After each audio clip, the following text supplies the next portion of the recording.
Hello everyone, this is Yidu language tube. Welcome to our channel. For today I bring which is a very nice topic. I hope you will like it. And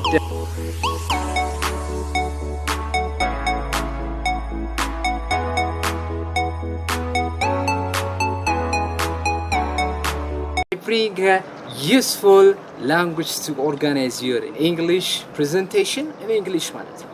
That was a very interesting topic. እንግዲህ ለዛሬ ይዤላችሁ የመጣሁት በንግግራችን ላይ ወይም በንግግር በምናደርግበት ጊዜ ሶፊት ላይ እንግዲህ ኦርጋናይዝ ለማድረግ ስፒቻችንን ወይም ንግግራችንን ምርጥ ለማድረግ የምንጠቀማቸው ቃላቶችን ነው ማለት ነው ይዤላችሁ የመጣሁት። እንግዲህ I hope you will like this video እንደምትወዱት አልጠራጠርም። ለዚህ ቻናል አዲስ ለሆናችሁ ሰብስክራይብ ማድረጋችሁን እንዳትረሱ and like በማድረግ ይሄንን ቪዲዮ እንድትጀምሩና ቪዲዮውን በትዕግስት እንድታዩት ጠይቃችኋለሁ። ወደ ቪዲዮ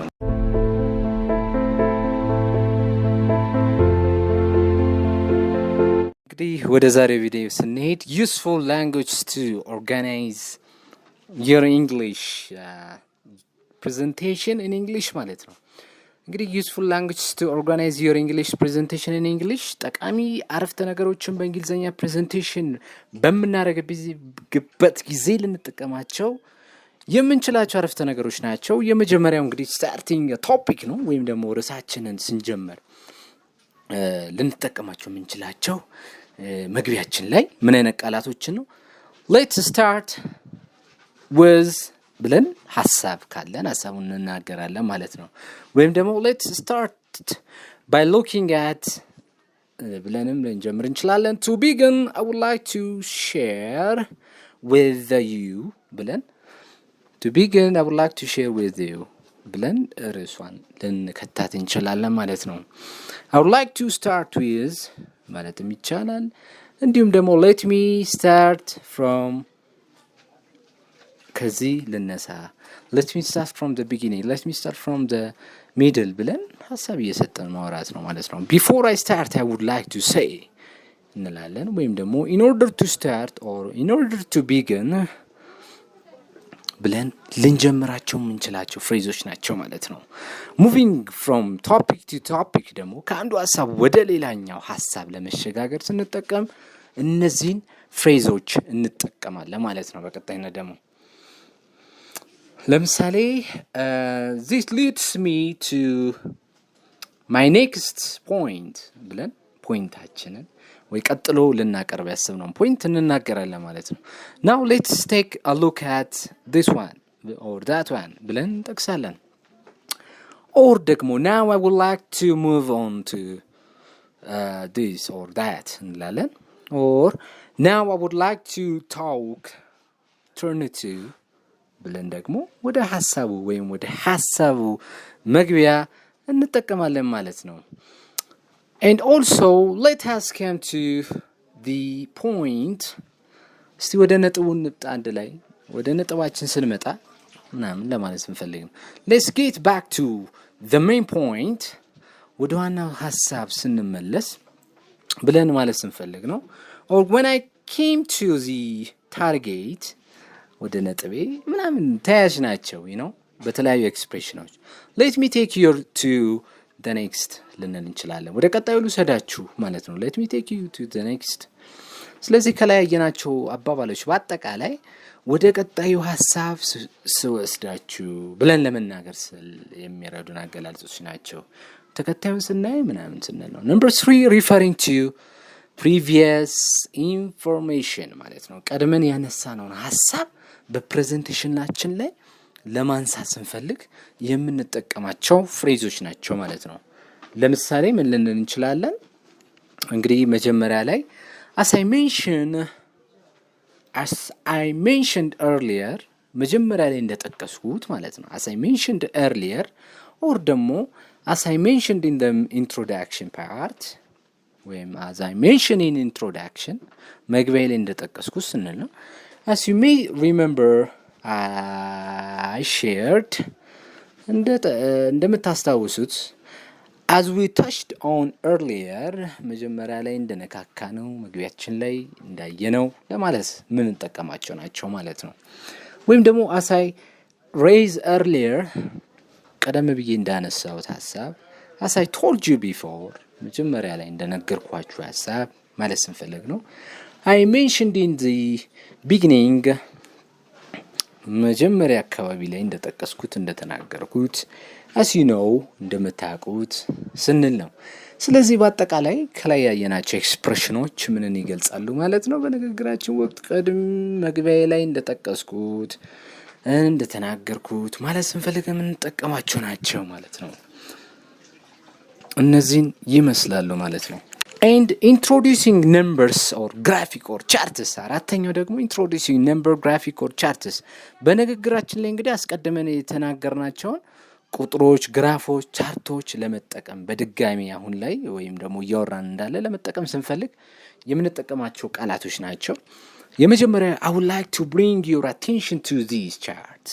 እንላለን or ደግሞ I would like to bring your attention to this graph or this example እያለን እንጠቅሳለን ማለት ነው ወይም ደግሞ to illustrate this point please look at this or look at that ብለን እንጠቅሳለን ማለት ነው or ደግሞ to highlight the next one is to make it very clear ግልጽ ለማድረግ ሐሳቡን look at these numbers እንላለን ማለት ነው or ደግሞ let's look at this chart one more በድጋሚ እስቲ ይህንን ቻርት ነው ምናምን ስንል ነው let us look at this the graphs over all as highlights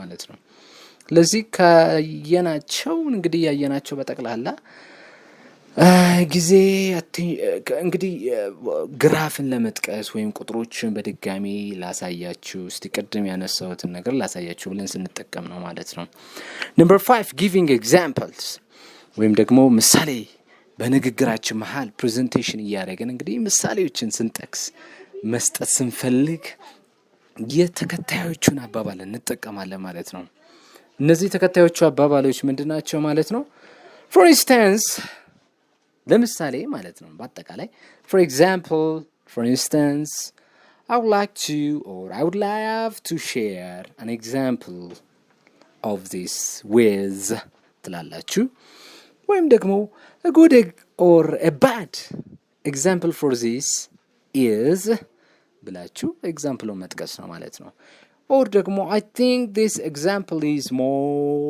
descriptive ወይም ደግሞ more describe my idea ልትሉ ትችላላችሁ ማለት ነው or ደግሞ this will be a good example for these issues አሁን ለማወራው ርዕስ በጣም ጥሩ ምሳሌ ሊሆን ይችላል ወይም መጥፎ ምሳሌ ሊሆን ይችላል ለዚህ ሐሳብ ብለን ስናወራ የምንጠቀማቸው አባባሎች ናቸው ማለት ነው ከላይ ያየናቸው እንግዲህ ተከታዩ number 6 ነው number 6 እንግዲህ rhetorical questions ነው የምናገኘው rhetorical questions means እንግዲህ ካወራን ወይም ፕሬዘንቴሽን በንግግራችን በኋላ አድማጮቻችን ኦዲየንስ ወይም ደግሞ ኦዲየንሳችን ምን ያህል እንደተረዳን ለማወቅ ስንፈልግ የምንጠይቃቸው ጥያቄዎች ናቸው ማለት ነው ለምሳሌ so what can we learn from this ልንል እንችላለን ከዚህ ታዲያ ምን ልንማር እንችላለን what can we learn from this ልንል እንችላለን or ደግሞ so what does this information tell us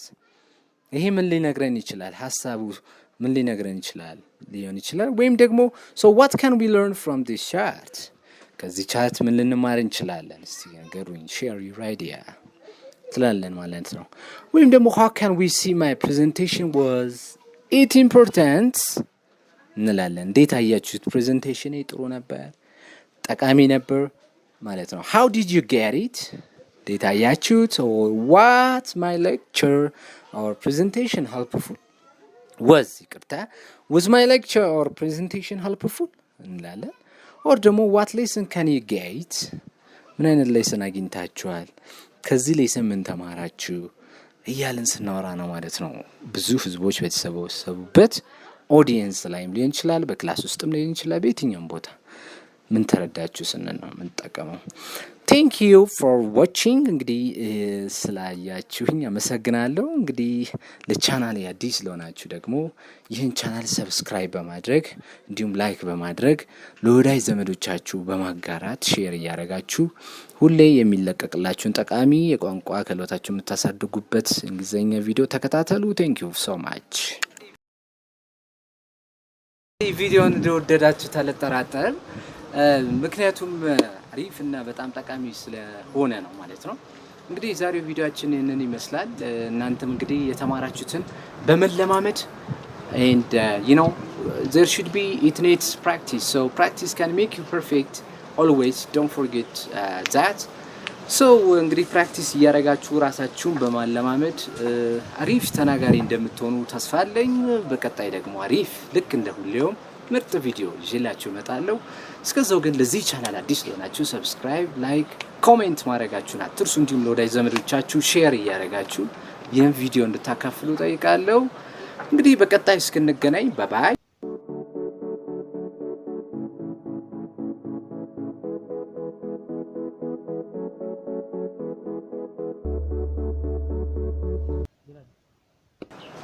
Hello everyone, every good